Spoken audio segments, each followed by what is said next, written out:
ላክልኝ ልምጣ። አይሆንም። ታዲያ እኔ ጨነቀኛ።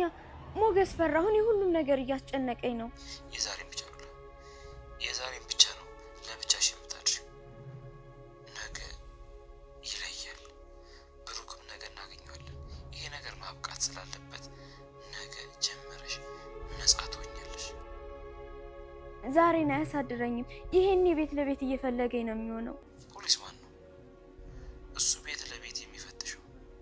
አንድ ሰው ከሌላን ሰው ቤት ገብቶ ፍተሻ ለማድረግ እኮ የፍርድ ቤት ወረቀት ያስፈልገዋል። እሱ ህግ አያውቅም። እሺ ሉላ፣ ምን ላድርግ? ልምጣ? አዎና፣ ወይ አንተና ወይ እኔ ልምጣ። አሁን ካገኘኝ ሞገስ ይገለኛል። ይኸውልሽ ሉላ፣ ተረጋጊ። ምንም አይፈጠርም። እኔ ሲከታተለኝ ነው የነበረው። ደግሞ ምናልባት ከመጣ ወይም በርሽ ከተንኳኳ ደውይልኝ፣ በፍጥነት እደርሳለሁ። ሉላ አትፍሪ። እሺ ሉላዬ፣ በቃ አትፍሪ። ነገ ጠዋት እመጣለሁ።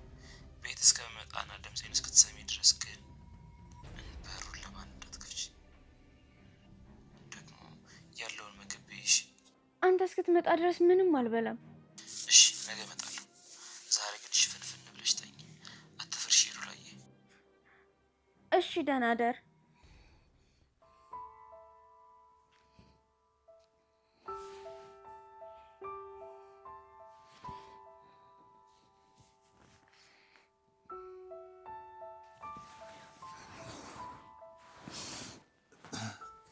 እዚህ ተኝ ቅድስት።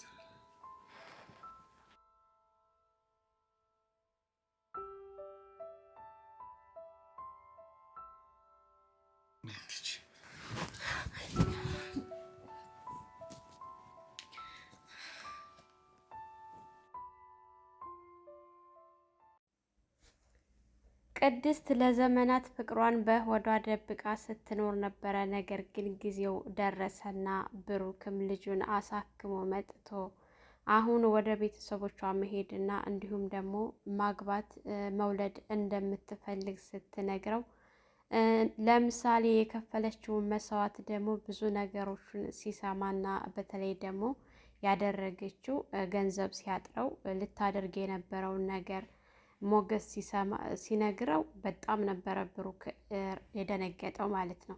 ይቺ ልጅ ምንም የምታውቅ ልጅ አይደለችም እና ስለዚህ በተለይ የእሷ ውለታ በጣም ከባድ ነው ብሎ ስላለው እሷ መውለድና እንዲሁም ማግባት እንደምትፈልግ ቤተሰቦቿ በተደጋጋሚ ትዳር መያዝ እንዳለባት ሲነግሯት ያንን ስትነግረው እንግዲህ ሸኘኝ ልሂድ ስትል መሸኘት አልፈለገም። ከሱ ጋር እንደምትሆን ምንም ነገር እንደማያጎልባት ቃል ገብቶላት ከሱ ጋር እንድትሆንም ተስማምታ ፍቃደኛ ሆናለች። ነገር ግን ደስ በሚል ሁኔታ ብሩክም እንደዚች አይነት ሴት ይገባው ነበረ። ያው ወደ ክላሴ ሄጄ መተኛት አለብኝ ስትል እዚሁ እኔ ጋር ሆኜ አትፍሪ ሲላት እሺ ነበረ መልሷ። ሰላም ሰላም፣ ውድና የተከበራችሁ የቻናላችሁን ቤተሰቦች እንኳን ሰላም መጣችሁ። ላይክ፣ ሸር፣ ሰብስክራይብ በማድረግ ቪዲዮውን ጀምሩ። እንግዲህ በባለፈው ሞገስ እና ዝና ተገናኝተው እንደ ወንድና እንደ ጀግና የብሩክን መሳሪያ ይዞ ነበረ። መሳሪያ ይዞ ዝና ካጠገቡ ከፊት ለፊቱ ቆሞ ተኩስብኝ፣ ምን ነው ሉላ ካንተ ጋር ስትሆን ወንድነት አስተማረች አይደለ እያለ በተደጋጋሚ ሲነግረውም እንዳትጠጋኝ እተኩሳለሁ። ታዲያ ለምን ታወራለህ? አትተኩስም እንዴ እንደ ወንዶቹ? እኔ ለሉላ መሞት አያንሰኝም፣ ብሞትላትም የሚያንስላት አይደለችም።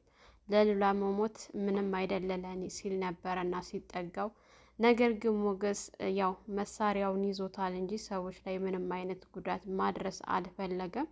ሞገስ ደግሞ መሳሪያ በጣም ይፈራል። ድሮንም መያዙ ራሱ ማህሌት በጣም ነው ያስገረማት። ለኤፍራታ ደውላ መሳሪያ ስሙ ሲጠራበት እንዴት እንደሚሆንና እንደሚርበተበት ታውቂ ነበር፣ ነገር ግን መሳሪያውን ይዞታል ብላ ነበረ የተገረመችውና የደነገጠችው። እንግዲህ እንዳትጠጋኝ እገልሃለሁ በሚልበት ሰዓት ግደለኝ እያለ እሱም ሲጠጋው ማህሌት መሳሪያው ይዟል እባክህ ይገልሃል እያለች በምትይዝበት ሰዓት ሞገስ ሩጫውን ነበረ የቀጠለው። ያው በዛም በዚህም እያለ ለማምለጥ ቢሞክርም አልተሳካለትም ነበረ። በስተመጨረሻ እድል ቀንቶት የቆመ መኪና ሲያገኝ ያንን መኪና አስነስቶ በዛ መኪና ማምለጡ ጠቀመው እንጂ በዝና እጅ ቢገባ በጣም ከባድ ነበረ። በተለይ ብዙ ጊዜ ስለሆናት አሁን ሉላ ተወጣች ከቤት በጣም ከባድ ጉዳት ነው የሚያደርስበት። ምክንያቱም አሁን ካገኘው ቀጥታ ግድያ እንዲሞት ብቻ ነው ማድረግ ፈልገው። በሱ ምክንያት ሉላ ጋር በሰላም መኖር አልቻለም። እሱ ስላለ ነው እኔ ሉላ ጋር በሰላም መኖር ያልቻልኩት ነው የሚለው እና እንግዲህ ለዳጣ ደውሎላትና ብሩክ እንዲደርስለት ነግሮታል። የግዴታ ከሱ ጋር መገናኘት አለብኝ፣ አብራችሁ መምጣት አለባችሁ ብሏታል። የት ስትለው አይ ለዛሬ የለህም አምልጫለሁ፣ ነገር ግን ሉላ ያለችበት ሰፈር ላይ ቆመዋል። በእርግጠኝነት ሉላን ለመውሰድ ፈልጎ ነው እና እዛ ሰፈር ይሆናል። አሁን እንዳትሄዱ፣ እኔ በሰላም እንደርና ጧት ተገናኝተን ጧት ሄደን ሉላን እናወጣታለን። እባክሽን ብሩክ ንገሪው ዳጣ ነበር ያላት ማለት ነው። ምንም እንኳን ጓደኝነታቸው ውስጥ መቃቃር ቢመጣም ነገር ግን ብሩክ ለሱ ምን ያክል ወሳኝ እንደሆነ ስለሚያውቅ እሱ እንዲደርስለት የእሱን እርዳታ እየፈለገ ይገኛል። ለሞገስ ደግሞ ከዚህም በላይ ይገባዋል። ምክንያቱም ምሳሌ ዛሬ ላይ ቁማ እንድትሄድ ያደረጋት እሱ ነው እና ያለ የሌለ ንብረቱ ሸጦ በዛ ላይ ደግሞ ማህሌት እንዳታሳግደው ያደረገው ትላልቅ ነገሮች አሉ። ትልቁን ሚና የተጫወተው እሱ ነው። በሱ ምክንያት ተሳክቶለታል። ልጁን አሳክሞ ስለመጣ ደግሞ ከአሁን በኋላ ዝና የሚባልን ሰው ብሩክ ማስወገድ አለበት ማለት ነው። ሉላና ሞገስ እስከ መቼ ነው እንደዚህ እየተሰቃዩ የሚኖሩት? እስከ መቼ ነው እየተሳቀቁ የሚኖሩት? እንግዲህ ዝና ማህሌትን እንሂድ እባክህን፣ እዚህ ሰፈር ሉላ አትኖርም፣ ብትኖር ጥሏት አይሄድም ብላ ስትለው በጭራሽ እዚህ ሰፈር ነው የሚኖሩት ሁለታቸውም። አሁን እሱ አምልጧል። እሷን የት እንደደበቃት በየቤቱ እየገባን እንፈትሻለን። በተደጋጋሚ ልጆቹንም ንገሪያቸውና ይህን ሰፈር መክበብ አለብን። ስለዚህ ሉላ የትም አይደለችም፣ እዚህ ሰፈር ናት። ከዚህ ሰፈር አልወጣችም። እሱ ነው ፈርጥጦ የወጣው እና ሉላን ማግኘት አለብኝ፣ ሰላዮቹን በአጠቃላይ እዘዣቸው ብሎ ነበረ ያላት። ያው እዚህ ሰፈር ላትኖር ትችላለች ብላ ስትለው ግን አንቺ አይመለከትሽም፣ እኔ ያዘዝኩሽን ብቻ አድርጊ። አሁን እኮ እኔ ቤተሰቦች ይህንን ነገር አያውቁም። እስከ ዛሬ ሉላ ወጥታ ይህን ያክል ጊዜ ከኔ እጅ እንደወጣች አያውቅም። ወይኔ አባቴ ሲል ነበረ። ምክንያቱም አባቱ እንደዚህ አላስተማረውም፣ እንደዚህ አላሳደገውም። ሁሉንም ነገር በጉልበቱ እንዲወጣ ሁሉንም ነገር ከሱ በላይ ጀግና እንዳይኖር አድርጎ በቃ በሱ ቤት አሁን እሱና እሱ ብቻ ጀግና ማለት ነው። ነገር ግን እሱ ጀግና እንደሆነ ሁሉ ከሱ የበለጠም ጀግና አለ። በተለይ ደግሞ ብሩክ ለልጁ ብሎ እንጂ አንገቱን የደፋው ማንንም የሚፈራ አይደለም። አሁንም ቢሆን ልጁን ስላሳከማት ቅድስትም ከጎኑ ስላለች በእርግጠኝነት ሞገስና ሉላ አብረው የሚሆኑበት ቀን ሩቅ አይደለም። በዛ ላይ መካከላቸው ደግሞ ዳጣ ትልቁን ስራ እየሰራች ከሞገስ ጋር እየተደዋወለች ከብሩክም ጋር ሁና ነገሮችን በስራ ሰዓት እያስሄደች ነው። እንግዲህ ማህሌት በጣም ደንግጣና ፈርታ ለኢፍራታ ደውላላት ነገሮቹን ስትነግራት በጣም ነበር የተገረሙት ሁለታቸውም። ወደ ቤቷ ሄዳ ነበር። ግን በአንቺ እንዝላልነት ካመለጠ አለቅሽም፣ ቤቱን እርሽው እንዳታስቢው ብሎ ስላላት አብሽር አታስብ ነበር ያለችው ማህሌት ማለት ነው። ወደ ቤቷ ሄዳለች። ያው ዳጣም ስላላገኘችው ወደ ቤት ሄዳ ቅድስትና ብሩክ አዲስ ፍቅር ላይ ናቸው። ነገራቶቹን ይዘዋል። ጠጋ ጠጋ ማለት ያኔ በጣም ነው ደስ የሚሉት። በተለየ ትናንትና የሌለ ነበር። ቅድስት ለብዙ ጊዜ ትወደዋለች፣ ለማንም አልተናገረችም ነበር። ነገር ግን ዳጣ ከሁኔታዋ በደንብ ነበረ የተረዳቻት እንደምትወደው ማለት ነው። ያው ዳጣና ምሳሌ ሌላ ክላስ ሆነው ብሩክና ቅድስት ደግሞ ሌላ ክላስ ሆነው እያንዳንዱ ነገራቶች ሲያወሩ ነበረ። በተለይ ብሩክ ያለው ነገር ማንኛውም ወንድ እንደዚህ ቢያደርግ ብዬ ነው የምለው ማለት ነው። ከአሁን በፊት የምወደው ሰው አለ ብለሻል። የምትወጂው ሰው ካለ በልብሽ እኔ መካከል መግባት አልፈልግም፣ ከሌለ ግን እኔ ብቻዬን ነኝ እንደምታየው ነበረ ብሎ ጥያቄ ያቀረበላት ማለት ነው። ምክንያቱም አንቺ ቆንጆ ነሽ፣ በጣም የተረጋጋሽ ሴት ነሽ። እንዳንቺ አይነት ሴት የትም ተፈልጎ አይገኝም። ግን በግድ የሚሆን ነገር የለም። እምወደው ሰው አለ ስላልሽ ያ ሰው በመካከል ካለ በዛ መካከል ጣልቃ አልገባም። ቤተሰቦችሽም እውነት አላቸው። ምንም የሚጎልሽ ሴት አይደለሽም።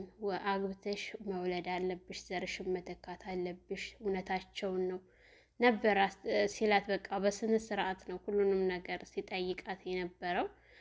ያው ሁኔታዋንም ሲያይ በጣም ፍሬሽ ናት ለዚህ ነገር። ከዚህ በፊት ምንም አይነት ነገር እንዳልጀመረች በጣም የምታስታውቅ ናት።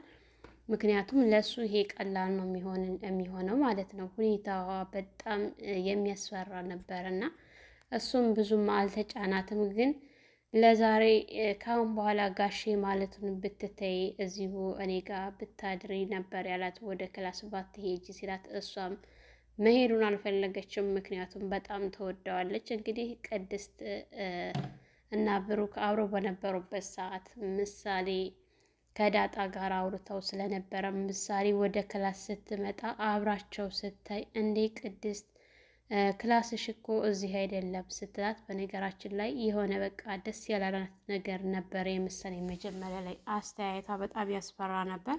እንግዲህ ጥያቄውን ስትጠይቃቸው ጥያቄውን በአግባቡ መልሰውላት ስለነበረ ቅድስትም ወደ ዳጣ ጋር ሄዳ ቅድስት አባዬ ክላስ ናት ምናምን ስትል፣ አየሽ እናትሽ ሊያደርጋት አስቧል አላልኩሽም? ቆይ ቅድስት እናትሽ ብትሆን ምን ይመስልሻል ስትላት፣ ቅድስት እኔ እናቴ ብትሆን ደስ ይለኛል። ደግሞ እኮ በፊት ታክመሽ ስትመጪ ማየት የኛለሽ ብላለች። እናቴ ከሆነች ደግሞ በጣም ነው ደስ የሚለኝ። ትምህርት ቤት ወስጄ አስተዋውቃታለሁኝ ጓደኞቼን እናቴ እያልኩኝ። ለካ አንቺም እንደዚህ ትይ ነበረ። አንቺስ በአንድ የሆኑ ተስፋ ቆርጠሻል። እኔሳ እያለች ወደ ራሷ ተመልሳ ነበረ ዳጣ። ምክንያቱም ያው በህይወት ትኑር አትኑር እናቷ የምታውቀው ነገር ስለሌለ የእናት ነገር ሁልጊዜ ጥያቄ ነው የሚሆንባት። ይችኛይቱ ደግሞ ምሳሌ እናቷን በሞት ስላጣቻት ተስፋ ስለቆረጠች ጓደኞቿ ጋርም አላስተዋወቀቻትም እናት ስለሌላት ማለት ነው። እና ያ ነገር በጣም ተሰምቷት ነበረ። እንግዲህ ምሳሌ የልጅ አዋቂ ናት፣ እንደ ልጅ አይደለችም። በጣም ጎበዝ ልጅ ናት። የብሩክን የአባቷንና የቅድስትን ሁኔታ ስላየች እኔ ዛሬ ከነሱ ጋር አላድርም፣ ዳጣ ከአንቺ ጋር ልደር ስትላት ነበረ። ዳጣም አረ እኔ ስራግጥ ነው የማድረው ረግጥሻለሁ ስትላት፣ አንቺ አህያነሽ እንደምትራገጨው ምናምን ስትላት ነበረ ማለት ነው። እኔ እኮ በህልሜ ነው ስትላት፣ በቃ እኔ ቅፍ አርጌሽ ነው የምተኛው እና እንዳትፈሪ እኔ ጋር እናድራለን ምናምን ስትል ነበረ ማለት ነው። ምክንያቱም አባቷንና ቅድስትን ሄዳ ላለመረበሽ ነው ይሄንን ያለችው። በጣም ያስገረመችኝ እዚህ ላይ ያው የድራማ ነገር ቢሆንም ደስ የሚል ነው ማለት ነው። እንደ ልጅ ሳይሆን ልክ እንደ ትልቅ ሰው አውቃ ይሄንን በማድረጓ በጣም ነው ደስ ያለው። ያው ለብሩክ ብዙ ነገር ሆናለች። እሱ እንዳይታሰር እስር ቤት ገብታለች። ገንዘቡን ለማግኘት ስትል ራሷን አሳልፋ ልትሸጥ ነበረ። ብሩክ ያው ሞገስ ደረሰለት እንጂ ማለት ነው። እና የሞገስ እና የሉላ ችግር ተፈትቶ እነሱ አብረው የሚሆኑበት ቀን በቅርብ ብናይ፣ እንዲሁም ደግሞ ቅድስትና ሞገስ ያው ከሉላ ጋር ይሆናል። ቅድስት ደግሞ ከብሩኬ ጋር ሆና የምናያቸው ቀን ቅርብ ቢሆን፣ እንዲሁም ደግሞ የዳጣ የዘመናት ጥያቄዋ ተመልሶላት ደስተኛ ሆና እሷም ቤተሰቦቿን አግኝታ ተደስታ ከዛ በኋላ ደግሞ ወደ ትዳር ብትገባ በጣም ነው ደስ የሚለው ማለት ነው። ምክንያቱም አሁን ወንዶችን የማትቀርብበት ምክንያት አላት። ወንዶችን ለመቅረብ ፍላጎት የላትም ዳጣ። ያ ነገር የሆነው ለምንድን ነው? ወንዶቹ ምናልባች ወንድሜ ቢሆን የሚል የሆነ በቃ ዘመዴ ቢሆን የሚል ፍራቻ ስላላት ሰው አትቀርብም። በተለይ ወንድ ልጅ ማለት ነው። በጣም ነው የምታሳዝነው ሀቂቃ ዳጣ። እና ያው የቅድስትና የብሩኬ ነገር በጣም የሚያስደስት ነው። እንግዲህ ለዛሬ እንደምንም ብለሽ አብሽሪ አትፍሪ ብሏታል ሉላን ሞገስ። ለዛሬ እንደምንም ብለሽ ተለይተሽ ካደርሽ እኔ ነገ በጧት እመጣለሁ ከብሩኬ ጋር አትፍሪ ሉላ፣ አይዞሽ አብሽሪ። እኔ አሁን ብመጣ መምጣት ከፈለግሽ እመጣለሁ፣ ግን ለሚፈጠረው ነገር ሪስክ ተወሰድሽ ብሎ ሲላት ፈራች። ግን ተሱክ ተለይታ ማደርም ደግሞ በጣም ነው ያስፈራት ማለት ነው። ብቻ የነሱ ፍቅር በጣም ፈተና የበዛበት ነው የሆነው። ያው ፈተና የበዛበት ፍቅር ደግሞ መጨረሻው እንደሚጠነክር ምንም ተስፋ የለም። በእርግጠኝነት የመጨረሻው ያማረ ነው የሚሆነው ማለት ነው። ሰላም ሰላም፣ ውድና የተከበራችሁ የቻናላችን ቤተሰቦች እንኳን ሰላም መጣችሁ። ለቻናላችን አዲስ የሆናችሁ ላይክ፣ ሸር፣ ሰብስክራይብ በማድረግ ለፍካት ሚዲያ አዲስ የሆናችሁ ላይክ፣ ሸር፣ ሰብስክራይብ ማድረጋችሁን አትርሱ። በያላችሁበት ፈጣሪ ጠብቃችሁ መልካም ቆይታ ይሆንላችሁ።